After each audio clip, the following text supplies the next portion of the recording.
Tape 3W suivi d'école au Sénégal. D'accord.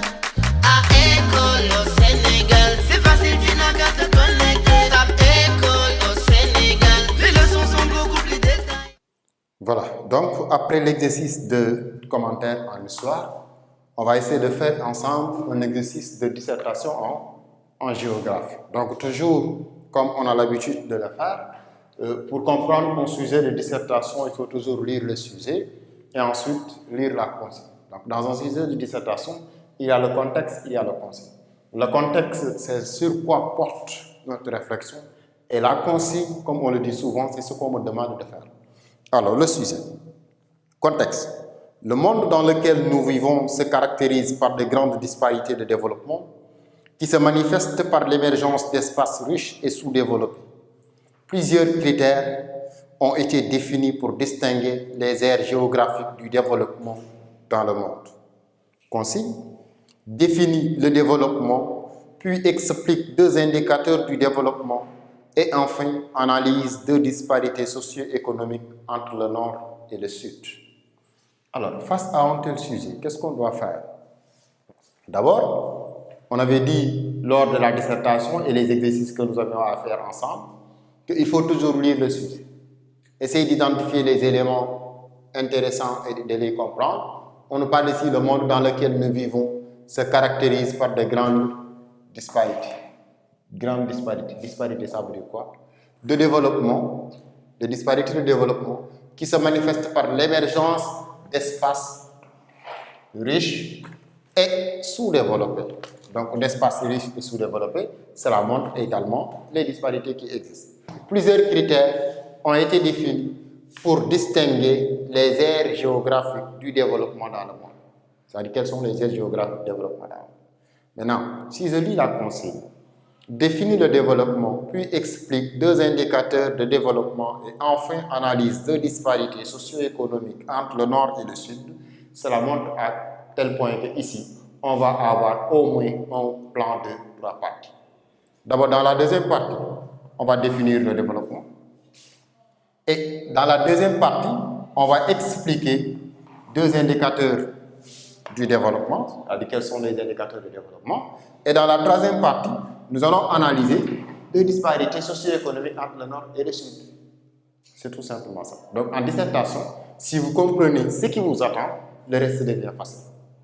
Donc le reste, c'est de respecter le cheminement de la dissertation en faisant votre introduction.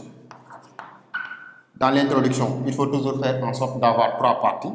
Ce qu'on appelle l'amorce, amener le sujet, etc. Ensuite, la partie problématique, c'est-à-dire poser la question qui tourne autour de notre réflexion, et ensuite plan bien détaillé qui indique que c'est comme ça que nous allons traiter notre sujet. Alors, pour proposer une introduction par rapport à ce sujet de façon orale, et après, à partir des explications que nous avons données, vous essayez de le traiter. Donc, si on voit bien que ici, dans ce monde, pendant longtemps, nous avons noté des inégalités entre le nord et le sud. Le nord étant plus développé que le sud, qu'il exploite d'ailleurs souvent. Mais est-ce qu'on peut se lever un bon jour et attendre à un équilibre nord-sud? Pour traiter un tel sujet, nous allons en premier lieu définir le développement. Ensuite, nous allons choisir deux indicateurs du développement et les expliquer. Et enfin, nous analyserons des disparités socio-économiques entre le nord et le sud. Donc, en guise d'introduction, on peut faire comme ça. Maintenant, ce qui reste, c'est de faire le développement. Maintenant, dans le développement, le plus important, c'est de respecter le plan.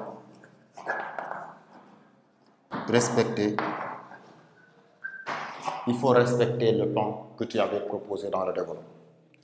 Alors, qu'est-ce qu'on avait dit dans le développement? On avait dit qu'en premier lieu, il faut d'abord définir le développement. Donc, développement. Dans le développement, donc on n'a pas besoin également d'écrire les parties en dissertation. Après avoir fait mon introduction, je vais sauter peut-être une ligne et laisser un alinéa et commencer par exemple. Ici, par exemple, le développement peut être défini. Par exemple, je peux dire le développement peut être défini. Le développement peut être défini comme la capacité d'un État,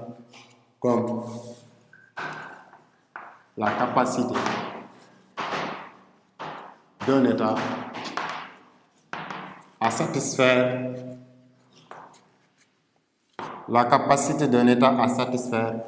les besoins essentiels de sa population. Par exemple, de sa population.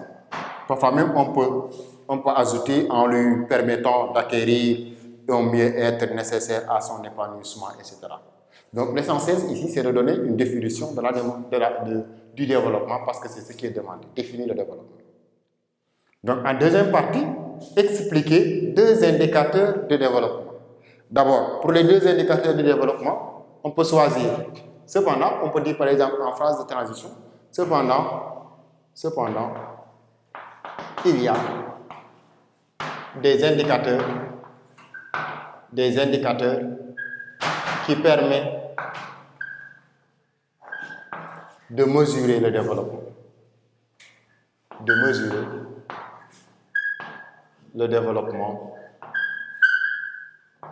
D'un État. C'est-à-dire qu'il y a des indicateurs qui permettent de connaître le niveau de développement d'un État ou de mesurer le niveau de développement des États.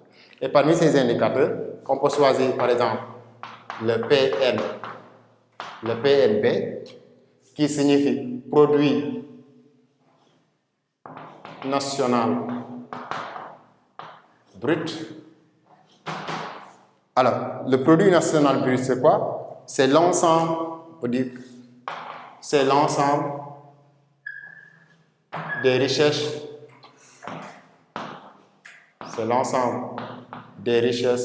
qui sont créées par les nationaux d'un pays.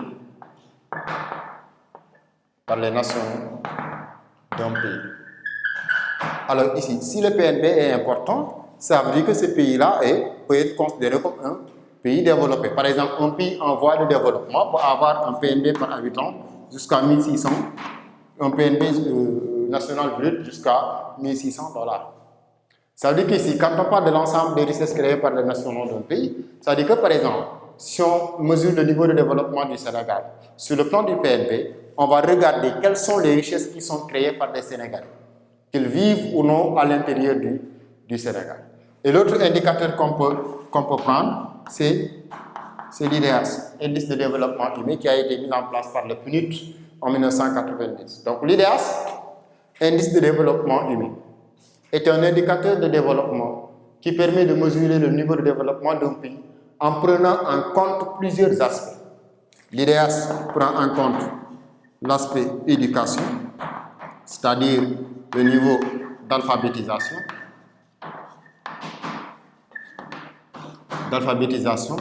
l'accès à la formation ou l'accès à l'éducation d'une manière générale. L'IDH prend en compte également la santé. Donc, par rapport à la santé, l'accès aux soins sanitaires, etc. L'IDH prend en compte aussi le niveau de vie.